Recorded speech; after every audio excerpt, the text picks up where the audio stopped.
ನಿರ್ಣಯಿಸಿದ. ಪರಸ್ಪರ ಉಪಶಮನಿಸಬೇಕಾಗಿ ಬಂತು. ಲೋಕವೇ ಉತ್ಪಾತಕ್ಕೊಳಗಾಗ್ತದೆ ಎಂಬ ಸ್ಥಿತಿಯಲ್ಲಿ ಮುಂದೇನು ಅಂತ ತೋಚದಿರುವಾಗ ಮಹಾರಥಿಗ ಪಂಥಾಹ್ವಾನ. ಅವನಿಗೂ ಅವನ ರಥಕ್ಕೂ ಸಾರಥಿಗೂ ಕೇತನಿಗೂ ನಿರ್ದಿಷ್ಟ ಸಂಖ್ಯೆಯ ಚದುರ್ಗ ಬಲಕ್ಕೂ ಪಂಥಾಹ್ವಾನ ಕೊಡುವಂತೆ ತೊಡುವ ಈ ಶರದಿಂದ ರಕ್ಷಿಸಿಕೊಳ್ಳಿ ನೋಡ್ತೇನೆ. ದೇವಕೃಷ್ಣ ನೀನು ನಮ್ಮ ಪವನೆಂದು ನಂಬಿ ಜಗದಿ ದೇವಕೃಷ್ಣ ನೀನು ನಮ್ಮ ಪವನೆಂದು ನಂಬಿ ಜಗದಿ ಕೋವಿದಕ್ಷವನ್ನು ಪಿಡಿದು ಜೀವಿಸಿದವನೈ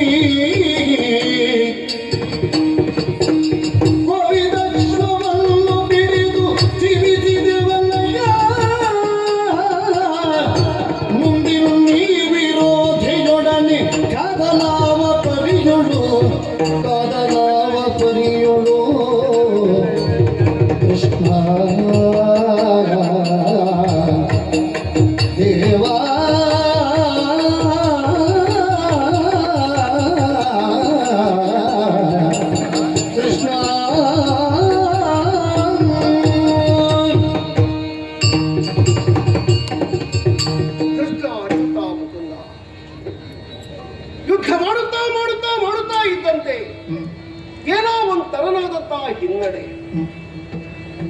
ಹುಡುಗನನ್ನು ನೋಡುವಾಗಲೇ ನಾನು ಬಾಕಿದ್ದವರಿಗೆ ಹೇಳಿದ್ದೇನೆ, ಯಾರಿಗಂಜುವವನಲ್ಲ. ಬಹುಶಃ ಏನೋ ಒಂದು ಆಗ್ಲಿಕ್ಕೆ ಉಂಟು ಅಂತ ಕಾಣುತ್ತದೆ. ಇಲ್ಲದೇ ಇದ್ರೆ ಭರ್ತ ಮಹಾಶಯನ ಮೀನುಗಾರಿಕೆಯ ಎಸುಗೆಯ ಹೊಲಮೆಯ ಸಮ್ಮುಖದಲ್ಲಿ ಮಂದಿಯ ಹುಡುಗ ಸೂತನು ವ್ಯತಿಸಿ ಸೂತನೂ ಅಡಗಿದ್ದಾನೆ. ದೇವಕೃಷ್ಣ ಹೆಚ್ಚುಗಾರಿಕೆಯಾಯಿತೆ. ಅದೇ ಹೌದು ಅಂತ ಇದ್ರೆ ಅಶ್ವಮೇಧಕ್ಕೆ ತೊಡಗುವಾಗಲೇ ನಿನ್ನ ಅಪ್ಪಣೆಯನ್ನು ಅಂತೆ ಹೊರಟದ್ದಲ್ವೇ? ಗುರುತರವಾದ ಹೊಣೆಗಾರಿಕೆಯನ್ನು ಹೊತ್ತು ಬರ್ತದೆ ನೀನು ಸ್ವೀಕರಿಸಿದ ವಿಚಾರ ಅಲ್ವೇ? ಏನು ಚಂಪಕಾವತಿಯಲ್ಲಿ ನಮ್ಮಿಂದ ಆದ ಅನ್ಯಾಯ, ಕಟ್ಟಿದ ಕುದುರೆಯನ್ನು ಬಿಡಿಸಿಕೊಳ್ಳುವುದಕ್ಕಾಗಿ ನಾವು ಹೋರಾಟವನ್ನು ಮಾಡಿದ್ದೇನೆ ವಿನಃ ಅವರನ್ನು ಏನಾದರೂ ಸಂಪೂರ್ಣವಾಗಿ ದೋಚಬೇಕು ಅಂತ ಹೋರಾಟವೇ ನಮ್ಮದು. ಆದರೂ ನಮಗೆ ಈತರವಾದಂತಹ ಹಿನ್ನಡೆ ಬರ್ತದೆ ಅಂತಾದ್ರೆ ನಿನ್ನ ಲೆಕ್ಕದಲ್ಲಿ ತಪ್ಪಾಗಿ ನಿಂತಿದ್ದೇವೆಯೇ ನಾವು?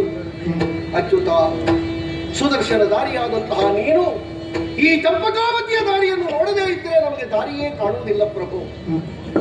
ಯೋಗೇಶ್ವರನಾದಂತಹ ನಿನ್ನ ಅನುಯಾಯಿಗಳು ನಾವು. ಧರ್ಮದ ರಥಕ್ಕೆ ಕಟ್ಟಿದ ಕುದುರೆಯ ಹಾಗೆ ದುಡಿಯುತ್ತಿರುವವರು ನಾವು. ನಿನ್ನ ಕೈ ಆಯುಧಗಳ ಹಾಗೆ ಬದುಕುತ್ತಿದ್ದವರು ನಾವು. ಕೃಷ್ಣವ, ಈ ಪ್ರಸಂಗದ ಪರಿಹಾರಕ್ಕೊಂದು ದಾರಿ ತೋರಿಸು ಪ್ರಭು.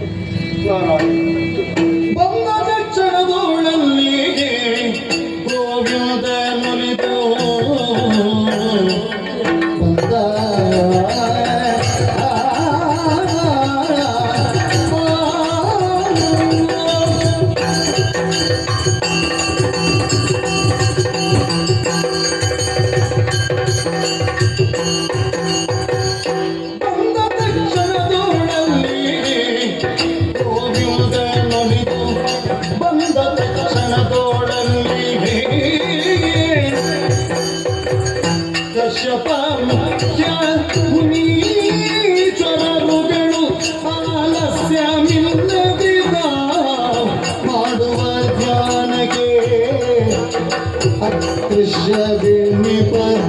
ಪರಬ್ರಹ್ಮನು ಪಾರ್ಥಗಿ ವರ್ಷವೆಂಬುದ ನಿರ್ಧರಿಸುವ ತೆರದಿ ಬಂದನು.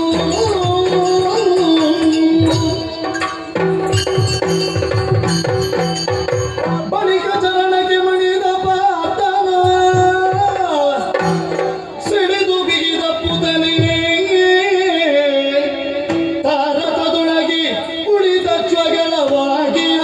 ಕೊಂಡನಾರಿಯೋ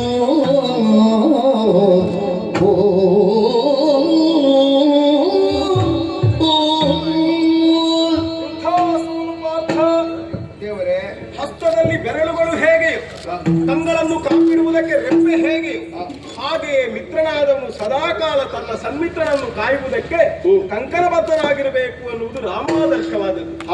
ಆ ಆದರ್ಶವನ್ನು ಈ ಕಾಲಕ್ಕಾದರೂ ನಾವು ಎಲ್ಲ ಮೀರದೆ ವ್ಯವಹಾರ ಮಾಡಿದ್ದೇವೆ. ಸರಿ. ಅಗ್ನಿಗೆ ಮಾತು ಕೊಟ್ಟ ಹಾಗೆ ಬದುಕಿನುದ್ದಕ್ಕೂ ಪಾರ್ಥನೊಂದಿಗೆ ಮಿತ್ರತ್ವ ಅನ್ನುವುದು ಸತ್ಯ ತಾನೆ. ನಿನಗಾಗುವಂತಹ ನೋವು ನನಗದು ನೋವಾಗಿಯೇ ಪರಿಣಮಿಸುತ್ತದೆ ಎನ್ನುವುದಕ್ಕೆ ನನ್ನ ಆಗಮನವೇ ನಿನಗೆ ಸಾಕ್ಷಿ ಕಾಣುತ್ತದೆ. ಸರಿ ಪ್ರಭು. ಎಷ್ಟೋ ಮಂದಿಗಳೆಲ್ಲ ಹೇಳ್ತಾರೆ ಕಶ್ಯಪ ಮುನಿಗಳೆಲ್ಲವರು ಕೂಡ ಅತ್ಯಂತ ಭಕ್ತಿಭಾವದಿಂದ ಬಹು ಸುದೀರ್ಘ ಕಾಲ ತಪಸ್ಸನ್ನಾಚರಿಸಿದರೂ ಸಿಗದೇ ಇರುವಂತಹ ಕೃಷ್ಣ ಪಾರ್ಥನ ಕೇವಲ ಒಂದು ಮರೆಗೆ ಬಂದು ಬಿಡ್ತಾನೆ. ಹಾಗಾದ್ರೆ ನಮ್ಮ ಸ್ನೇಹತೆ ಎಷ್ಟು ಗಟ್ಟಿ ನೋಡಿ. ನಿನ್ನ ಅಣ್ಣನು ಹಾಗೆ ಕಣ್ಣೀರು ಹಾಕುವುದಕ್ಕೆ ತೊಡಗಿದ. ಉರಿಯುತ್ತಿರುವ ಯಜ್ಞಾಗ್ನಿಯಲ್ಲಿ ಯಾವುದೋ ಒಂದು ರೀತಿಯ ವಿಪರೀತವನ್ನು ಗುರುತಿಸಿದ. ಅವನಿಗೆ ಧೈರ್ಯವನ್ನು ಹೇಳಿದೆ, ಚಂಪಕಾವತಿಯಲ್ಲಾದ ಪರಿಭವವನ್ನು ವಿವರಿಸಿದೆ. ನಾ ಸಾಗಿ ಅವನನ್ನು ಆದರಿಸುತ್ತೇನೆ ಅಂತ ಹೇಳಿದ್ದೇನೆ. ಹಾಗಾಗಿ ನನ್ನ ಪಾದಗಳಿಗೆ ಎರಗಿದ ನಿನ್ನನ್ನು ಮತ್ತೆ ಎತ್ತಿ ನನ್ನ ಎದೆಗಾಣಿಸಿಕೊಂಡವನಿದ್ದೇನೆ. ಇನ್ನು ಭಯ ಉಂಟಾ? ಇಲ್ಲ ಪ್ರಭು.